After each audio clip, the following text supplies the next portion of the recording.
How we doing? My name's Joe Longo. I'm super excited to be here with you all. I'm a mindset coach. I like to say I'm an intuitive mindset practices. Probably like a lot of us in this room, right? We do the thing and we are out here doing it, and sometimes we forget to actually sit down and breathe and to sit down and set our intentions. And I help people come back to that space in finding simplicity and awareness. I recently wrote a book this year, and it really breaks down the how we've forgotten about simplicity and awareness, and can we come back to these practices.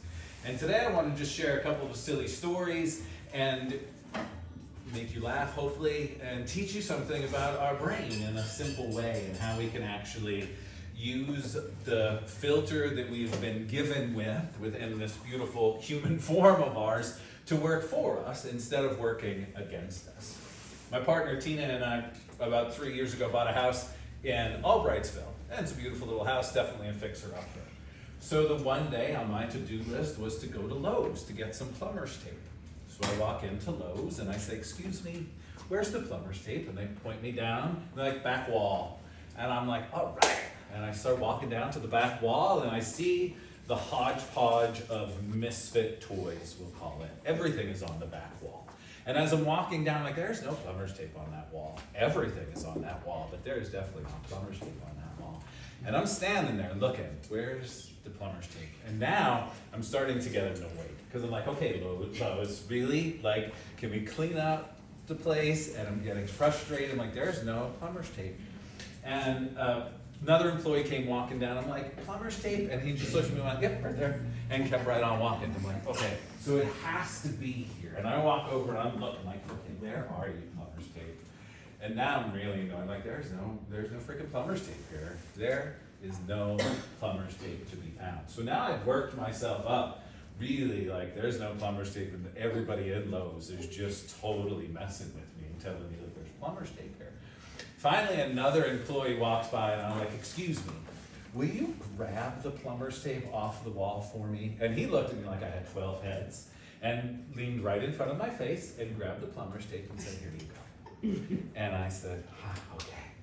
So you see, what I did to myself in that situation was literally tell my brain not to see the plumber's tape. How many people here have a junk drawer in your house? And probably a kid, a partner, husband, wife says, "Hey, will you go grab the rubber band from the drawer?" And you walk over and there is no rubber band here at all. And then they walk over and they're like, "It's right here. It was right in front of your face." We do this every day with the lives that we live by the words that come out of our mouth. And when we do this, we program what's called our reticular activating system. And the reticular activating system is a bundle of nerves that sit at the base of our spine. And it is our filter.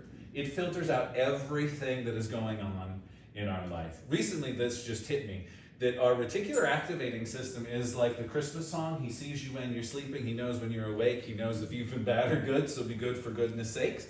That's your reticular activating system, not Santa Claus. Because your reticular activating system is always listening. It's always paying attention to what you're saying and then proving it to you. So as I was saying, there's no plumber's tape, I literally turned off my brain from being able to see the plumber's tape. And when we can bring that awareness back and start saying, wow, what are the words that I'm saying? What am I doing? What is happening? And bring a simple practice of awareness to how we're moving through life, we can start taking control of the life that we live. How many people are familiar with pink flamingos? Great bird. Do we all know that the pink flamingo is gray when they're born? And pink flamingos turn pink by eating shrimp, and the algae turns them pink. Beautiful, right? I love pink flamingos. Very silly birds, right? Stand on one leg, awesome. Mom pink flamingos lose their pink when they have babies because they give so much love, so much energy to their children that they lose their pink. How about that, right? So much love, so much joy that they literally lose their pink. And in losing their pink, right? Y'all might be saying, why the hell is Joe telling me this story? Because what I'm doing is tricking you all into saying pink flamingos are everywhere. They literally are everywhere. But our brain stops seeing the pink flamingo because the pink flamingo means absolutely nothing to us until Weird Joe stands up in front of y'all and starts talking about pink flamingos. Look at the pink flamingo. All I'm doing right now is literally getting your brain to be aware of the pink flamingo and maybe getting you to feel a little bit of emotion about Mama Flamingo, loving so much. So now your brain is connected to that emotion of, oh, that feels good. That's a fun story. Pink flamingos. I love you all. You're probably all gonna hate me. You're gonna start seeing pink flamingos everywhere because you're gonna go into a store and you're gonna see them on socks, on ties, on boxer shorts. You're gonna notice all of the pink flamingos that your neighbors have, but you never saw them because you don't care about the pink flamingo. And I share this because our pink flamingo literally are our goals. They're our intentions. They're the things that we are bringing into our life. When we can create a simple practice of getting clear on what it is that we want and start focusing on what we want, our brain works for us to literally get us to what we want. So we start seeing the synchronicities. And all of us, I bet you, and especially since we're approaching 111, how many people see 111 or 1111, right? We see those things because our brain knows about them. And we just tuned in. So we walk into our kitchen and we look at our oven and we're like, oh, it's 11:11. All right, look how lucky I am. Look how connected I am. But we have trained our brain to look for these things unconsciously. We do the same thing when we walk around and say, I can't go to that concert. I have the money, I can't go on vacation, I can't afford it. I gotta do the thing. And we say these I can't, and so many people say these things about money. And you say, I can't afford it, I have no money, and my boss sucks, and I have no money, and then you come home, and you pick up your mail, and you're like, electric bill, gas bill, told you I have no money.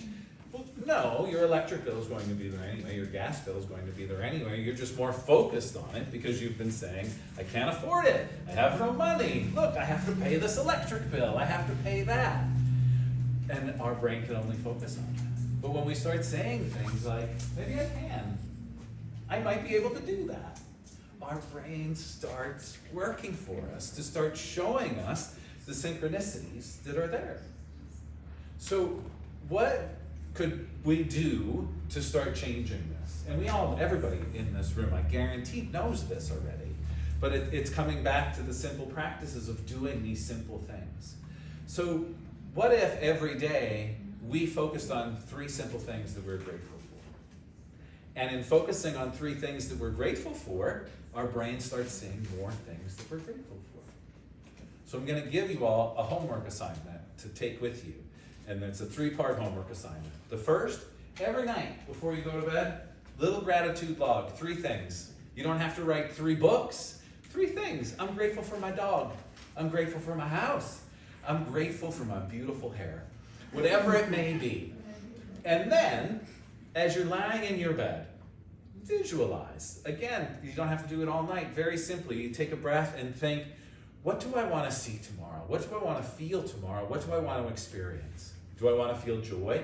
Then literally lay in your bed, close your eyes, and be like, I cannot wait to experience joy tomorrow. I cannot wait to experience my boss being supportive tomorrow. How many people have ever gone to bed saying that? Or have we gone to bed saying, oh my God, my boss is the biggest pain in the you-know-what. And we wake up the next day and guess what happens? All you see in your boss is that pain in the butt that he is.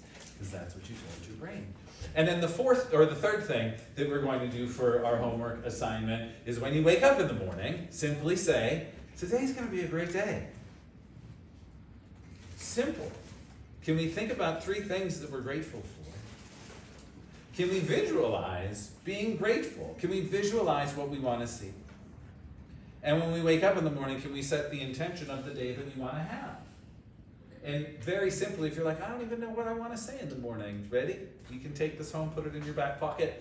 I'm so happy and thankful that everything flows with grace and with ease. I'm so thankful everything flows with grace and ease.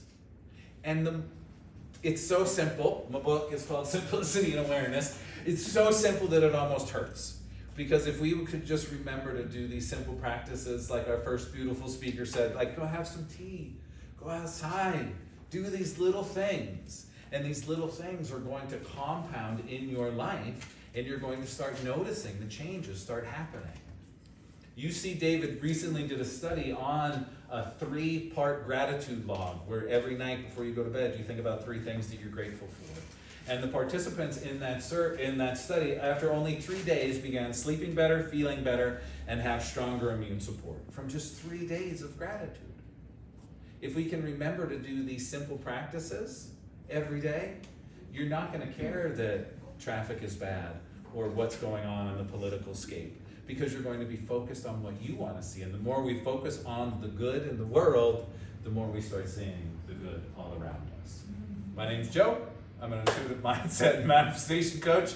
You all know how to program your brains. Stop by, say hi. And it doesn't have to be hard. It can be super, super simple if we're willing to remember to do the simple practices. And one last thing, if it's hard to remember, put a Post-it next to your bed that says, think about 3 things that you're grateful for. Literally, just right there, so you see it, do it, and let me know when you see those pink flamingos flying in all over the place.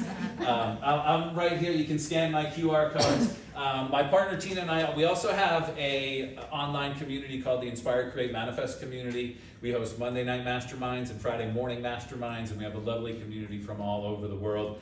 And it's really a wonderful place. It's all online. It's really supportive. I also teach Kundalini Yoga. They're on Wednesday mornings. I've been a Kundalini Yoga teacher for about 20 years. I forgot to say that at the beginning. And a photographer as well. So we kind of do all the things and help people live their best life by simple daily practices. So if you're into simplicity and awareness, maybe I'm your coach. Let's talk. Thanks, everybody. Thank you all for allowing me to be here. Have a great day.